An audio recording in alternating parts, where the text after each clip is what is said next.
네, 채권 시장 짚어보겠습니다. 윤여삼 메리츠증권 투자전략팀장 나와주셨습니다. 어서 오십시오. 네, 안녕하세요.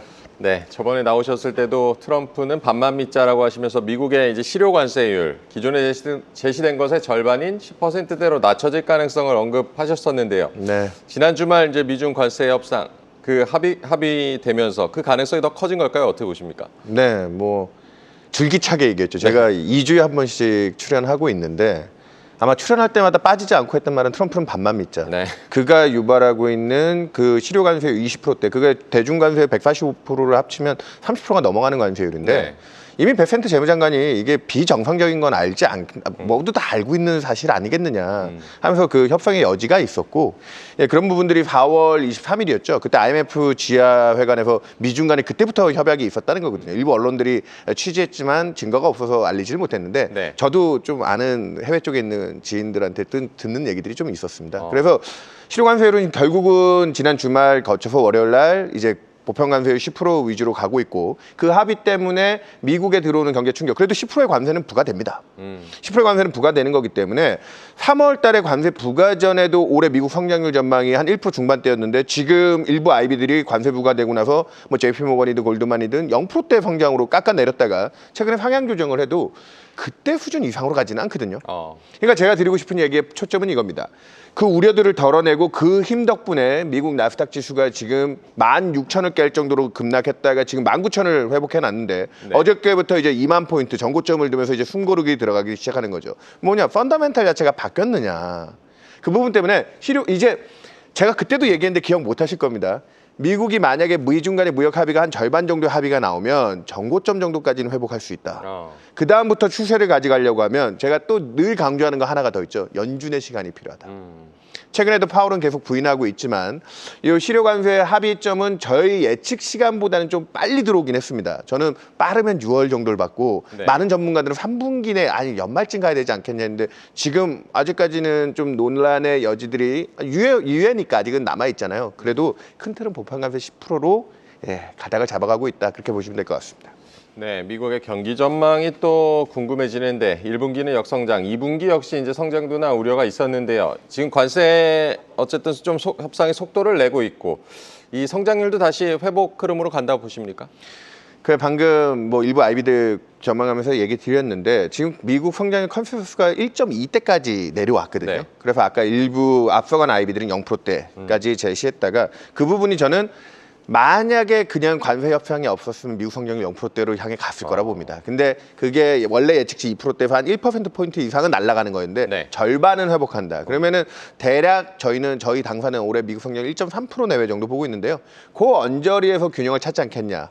그래서 미국의 경기 하방 위험은 상당 부분 서포팅이 됐지만 아까 그래서 강조한 겁니다. 그래서 3월보다 나아져 두자.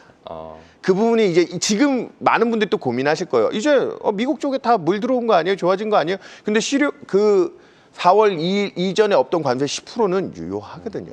그게 올해 전체 미국의 성장의 탄력을 빼는 거고, 물가도 그래서 아직까지도 파월 의장이 물가에 대해서 안심을 못 한다라고 얘기하는 거죠. 네. 어제까지도 미국 물가가 예상보다 낮게 나왔지만 그런 부분에서 그로스에 대한 기대는 좀 회복되지만 우리가 분명히 해야 되는 거는 해방의 날 이전보다 미국 경기가 더 좋아진다는 걸 얘기할 수 있느냐? 쉽지 않다.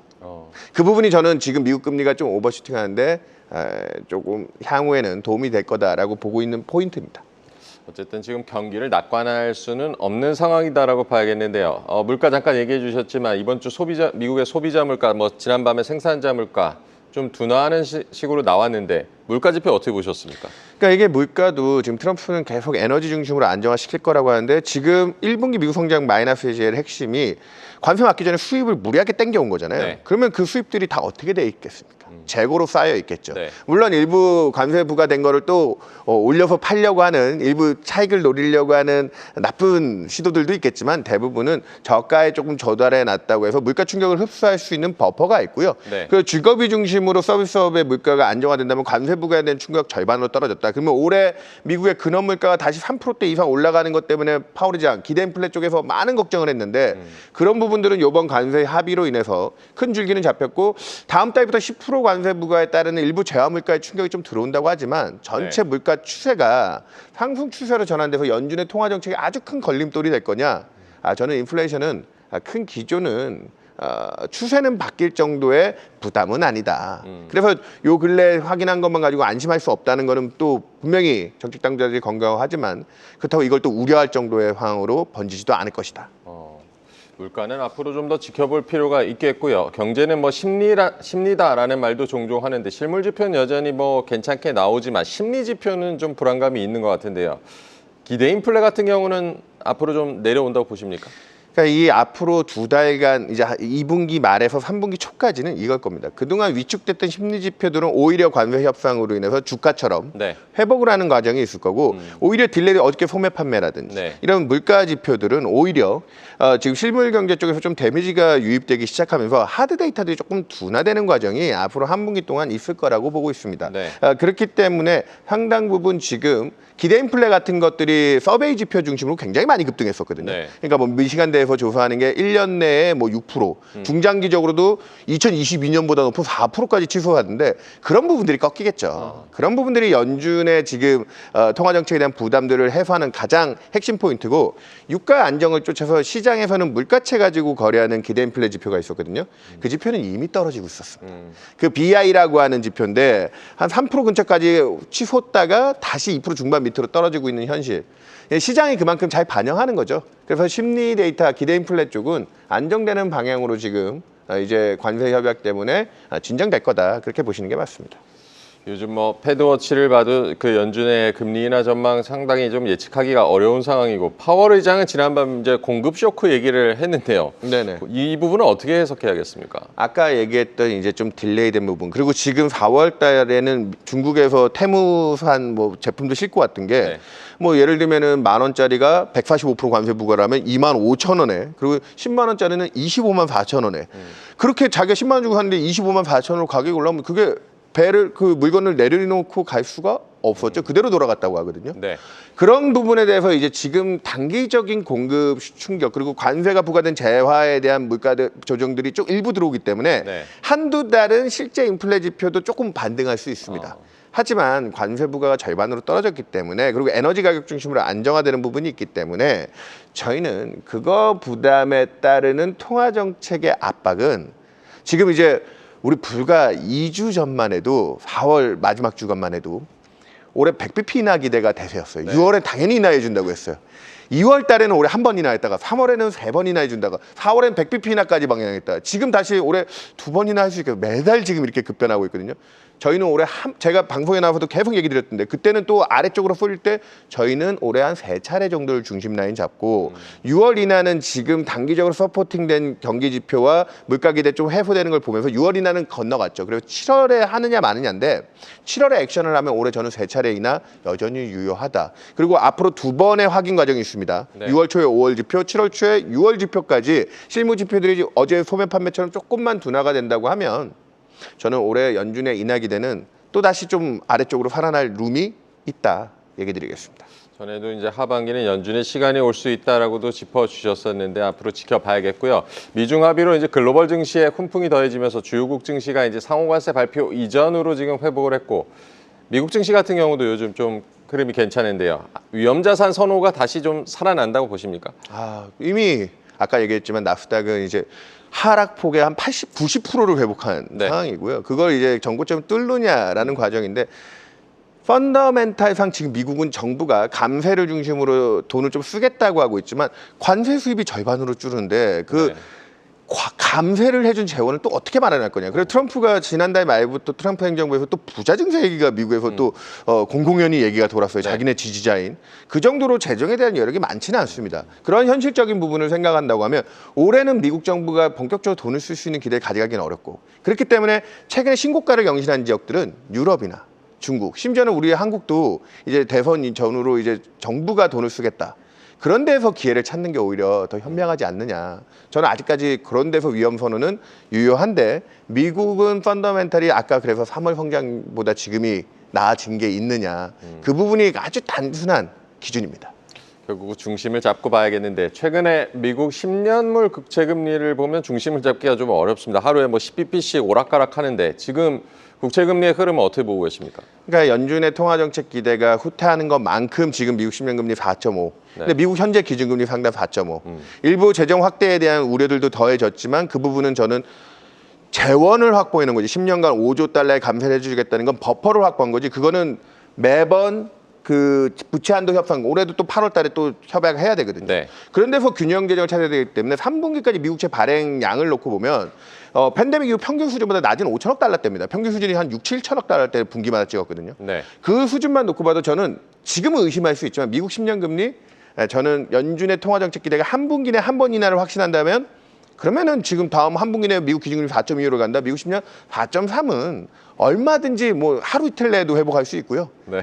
예, 하반기에 연준의 금리 인하가 4%를 향해 떨어진다는 확신이 있으면 미국 10년은 다시 4자를 향해 간다. 그걸 너무 의심하지 말자라는 얘기를 계속 저는 드리고 있죠. 그래서 하반기는 연준의 역할이 훨씬 중요하다. 연준의 역할이 중요하다. 하반기에 미국 경기 침체 우려 등으로 한동안 이제 달러가 또 약세였는데 다시 달러 인덱스 같은 경우는 100포인트 위로 올라와 있습니다. 지금 이제 달러 가치는 어떻게 전망하고 계십니까? 당분간 미국 경제 펀더멘탈이 좀 지지가 되고 통화정책 기대가 후퇴하긴 있지만 아까도 얘기 드렸다시피 연준의 인하에 대한 기대들이 좀 살아난다고 하면 뭐 지금 대만이나 한국 같은 데는 워낙 통화 가치 저평가 이슈도 있고요. 네. 그래서 저는 균형 구간 박스권 흐름은 크게 달라지진 않지만 달러 지수 자체는 좀 안정화되는 그 조금 안정이 아래쪽이겠죠. 그런 데에 대한 기대는 하반기에 연준의 금리 인하와 함께 또 다시 조금씩 방향을 잡아갈 것이다. 그렇게 보시는 게 맞습니다. 그래서 원달러 환율도 1,400원 다시 트라이 하고 있는 거죠. 연준도 얘기를 해봤고 5월 이제 한국은행 금통위는 어떤 결정을 할 거라고 보십니까? 우리나라가 심각하죠. 네. 지금 아까 얘기드렸지만 정부가 이제 대선 이후 바뀌게 되면 그 전까지 이제 바뀐다고 해도 새로 내각 구성하고 하면 7월 이후 가야 되지 않겠습니까? 네. 거기서 본격적인 또 추경이라든지 정책들이 집중될 수 있는데 그 전까지는 한국은행의 역할이 중요하다. 그래서 5월은 당연히 지금 금리 인하를 해줄 것이다라고 보고 있고요. 연내도 원래 한 2.5에서 2.25 생각했던 게 지금 2.25에서 심지어는 2%까지 매분기 한 번꼴씩 해서 미국이 올해 2번밖에 못해도 우리는 다시 우리가 올해 4번 하면 100bp 그러면은 한미 금리 역전폭이 과거에 미국 5.5 우리 3.5일 때 200bp인데 이번에 미국이 2번 해서 4%인데 우리는 100bp 하면 2%까지 가잖아요. 거기까지가 또 룸으로 2%까지는 우리나라는 통화정책 완화의 기대가 유효하지 않겠냐 그렇게 보셔야 될 것 같습니다. 네, 한국은행 금통위도 잘 챙겨 보셔야겠고요. 지금 최근에 이제 뭐 추경에 따른 뭐 국채 발행 계획이 수정되었다라고도 하던데 앞으로 뭐 추경 등 고려할 때 국고채 금리 어느 정도 수준으로 전망하십니까? 미국은 아이러니하게도 아직까지는 지표가 버텨주면서 사실 뒤에 나빠질 것이 있는데 네. 지금 눈앞에 좋은 부분과 연준의 정책 기대가 막히니까 다시 4% 중반인데요. 네. 우리나라 국채 10년짜리는 지금 2.7%밖에 안 됩니다. 우리 기준금리가 2.75인데도 네. 우리는 충분히 이번 달에도 인하를 해줄 것이고 앞으로 인하 룸도 있고 추경은 또 뒤에 올 재료다라고 해서 미국도 지금 당장 늘어난 재정이 아닌데 발행 우려를 하고 있는데 우리는 지금 눈앞에 올해 하반기에 더 추가 충격이 있을 거라 보고 있거든요. 네. 원화채는 약간 고평가 인식이 있다. 저는 근데도 안 좋은 경기 여건 때문에 밀리면 사자라는 힘이 들어오고 있는데 저 하나 포인트만 더 얘기 드리도록 네. 가면 올해 재정 정책의 하반기의 추경이나 이런 부분도 중요하지만 네. 아마 8월 말쯤에 이제 편성이 될 내년 예산 주목하셔야 될 것 같습니다. 윤석열 정권 3년 동안 예산 증가율이 한 3%에 그쳤는데요. 네. 팬데믹 이전에 평균 2010년대 예산 증가율이 한 5에서 6% 정도였고 팬데믹 때 한 9에서 그 두 자릿대 거의 가까이 10% 가까이 예산을 늘리면서 경기 방어적으로 갔는데 지금 성장률 올해 0%대를 꺼지는 걸 보면 내년 예산 편성이 8월 말에 그런 데서 조금 더 채권 시장에 내년에 그러면 예산을 늘리게 되면 세수가 아직 많이 거치는 상황은 아니잖아요. 세수가 안 거치면 그 늘어나는 예산만큼은 정부가 채권으로 빚을 내서 좀 책임을 져야 되지 않을까. 그런 부분까지 확인해야 되기 때문에 8월까지는 국내는 금리가 기준금리는 낮아지지만 채권 쪽에서는 조금 다른 길을 보여줄 수도 있다. 그 부분을 제일 잘 포인트 잡아야 될 것 같습니다.